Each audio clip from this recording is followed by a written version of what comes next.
Hello friends, welcome to Bhavika's food. આજે હું લઈને આવી છું આપણું ગુજરાતી ફરસાણ પાત્રાની રેસીપી. મેં રસપાત્રા પણ બનાવ્યા છે અને ડ્રાય પાત્રા પણ બનાવ્યા છે. તો ચાલો આપણે જોઈ લઈએ કે કેવી રીતે બને છે. તો સૌથી પહેલાં મેં અહીંયા અળવીના પાન લઈ લીધા છે. એકદમ સાફ કરીને ધોઈને એની નસો જે હોય છે એ બધી મેં કાઢીને તૈયાર કરી લીધા છે. તો મેં અહીંયા સૌથી પહેલાં 300 ગ્રામ જેટલો ચણાનો લોટ લઈ લીધો છે. તમારે પાંદડાની ક્વોન્ટિટી પ્રમાણે તમારે ચણાનો લોટ લેવાનો છે. તો સૌથી પહેલાં મેં એમાં અજમો નાખેલો છે, સ્વાદ પ્રમાણે મીઠું નાખેલું છે. અજમો નાખવાથી આપણને પાત્રા પચવામાં થોડા સહેલા રહે છે. થોડી એવી હળદર મેં એડ કરી છે, ધાણા જીરું પાવડર એડ કરેલો છે. આ બધી વસ્તુ તમે તમારા સ્વાદ પ્રમાણે વધારે કે ઓછી નાખી શકો છો. 2 ચમચી જેટલું મેં અહીંયા લાલ મરચું લીધેલું છે. મરચું આપણે બહુ તીખું નથી લેવાનું, માપમાં હોય એવું જ મરચું લેવાનું છે. થોડો ગરમ મસાલો એડ કરવાનો છે. તમે જે ગરમ મસાલો વાપરતા હોય એ તમે નાખી શકો છો. અડધું લીંબુ આપણે એડ કરીશું. ગળાશ અને ખટાશ બધું જ આમાં નાખવું જરૂરી છે, તો જ પાત્રામાં એકદમ સરસ મજાનો ગુજરાતી સ્વાદ આવશે. હવે આને હું એકદમ ટેસ્ટી બનાવવા માટે થોડું આદું છીણીશ, અને તમે જો લસણ ખાતા હોય તો તમે લસણ પણ નાખી શકો છો. ઝીણા ઝીણા મરચાં પણ તમે સુધારીને તીખાશ માટે નાખી શકો છો. આ બધી વસ્તુ તમારી પસંદ પ્રમાણે તમે એડ કરી શકો છો. હવે આટલી વસ્તુ નાખીને આપણે આગળ ખજૂર અને આંબલીનું આ પાણી છે કે ચટણી છે, ગળાશ અને ખટાશ માટે આપણે આને એડ કરીશું. તમે ગોળ નાખી શકો છો, ખાંડ નાખી શકો છો, બધું જ આમાં એડ કરી શકો છો. છેલ્લે આપણે કોથમરી નાખીશું વધારે સ્વાદ માટે. અને આ બધી વસ્તુને આપણે સરસ રીતે મિક્સ કરી દેવાની છે, થોડું થોડું પાણી એડ કરીને. આપણે બહુ થીક બેટર પણ નથી રાખવાનું અને બહુ ઢીલું બેટર પણ નથી રાખવાનું.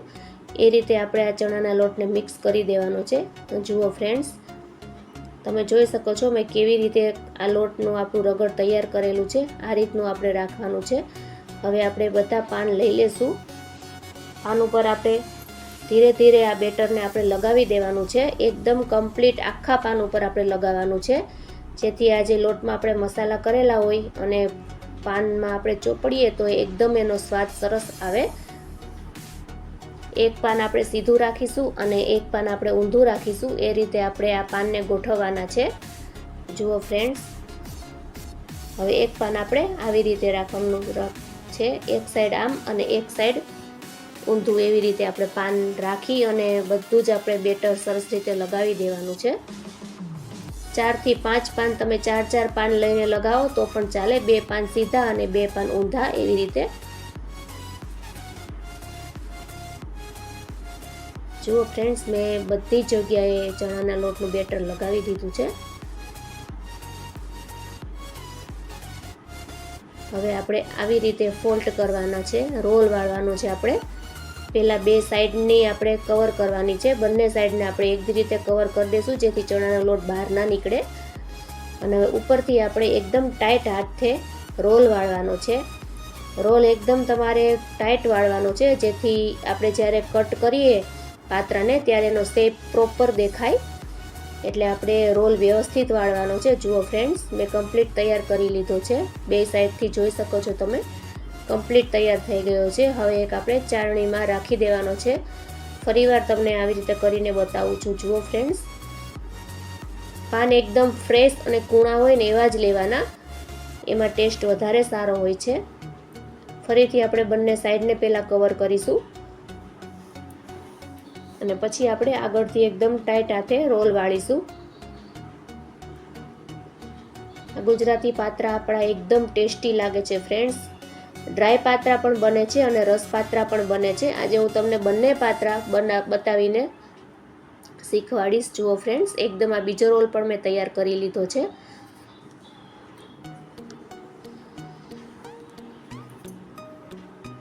હવે મેં બધા પાત્રા આવી રીતે તૈયાર કરી લીધા છે. જુઓ ફ્રેન્ડ્સ, મેં એક તપેલામાં પાણી ગરમ થવા માટે રાખી દીધું છે, નીચે સ્ટેન્ડ રાખી દીધું, અને હવે આપણે આ પાત્રાને બાફી લેવાના છે. 20 થી 25 મિનિટ આપણે મીડિયમ ફ્લેમ ઉપર પાત્રાને બાફવાના છે. જુઓ ફ્રેન્ડ્સ, 25 મિનિટ જેવું થઈ ગયું છે. હવે પાત્રા બફાઈ ગયા છે, આપણે ચેક કરી લેશું. કમ્પ્લીટ બફાઈ ગયા છે. આપણી છરી એકદમ ક્લીન નીકળી છે. હવે આપણે પાત્રાને બહાર કાઢીને થોડી વાર ઠંડા થવા દેવાના છે, પછી જ આપણે એને કટ કરવાના છે. ગરમ ગરમ કટ નથી કરવાના, નહીં તો બરાબર શેપ નહીં આવે. જુઓ ફ્રેન્ડ્સ, પાત્રા આપણા કમ્પ્લીટ ઠંડા થઈ ગયા છે. હવે હું તમને કટ કરીને બતાવું છું. જુઓ ફ્રેન્ડ્સ, આપણા પાત્રા કમ્પ્લીટ બની ગયા છે, ચડી ગયા છે અને એની સુગંધ પણ સરસ આવે છે. અને એનો શેપ જુઓ ફ્રેન્ડ્સ, તમે એકદમ જેવા બાર ફરસાણની દુકાનમાં મળતા હોય છે એવો જ મસ્ત શેપ બનીને તૈયાર થયો છે. ટેસ્ટમાં પણ એવા જ થયા હતા ફ્રેન્ડ્સ. મારા ઘરમાં તો બધાને બહુ જ ભાવ્યા હતા. આ તમે બનાવીને એના વાટા તમે રાખી પણ શકો છો. જ્યારે પણ મહેમાન આવી ચડે ત્યારે તમે એને વઘારીને આપી શકો છો. ફ્રીજમાં 2 દિવસ સુધી સારા રહે છે.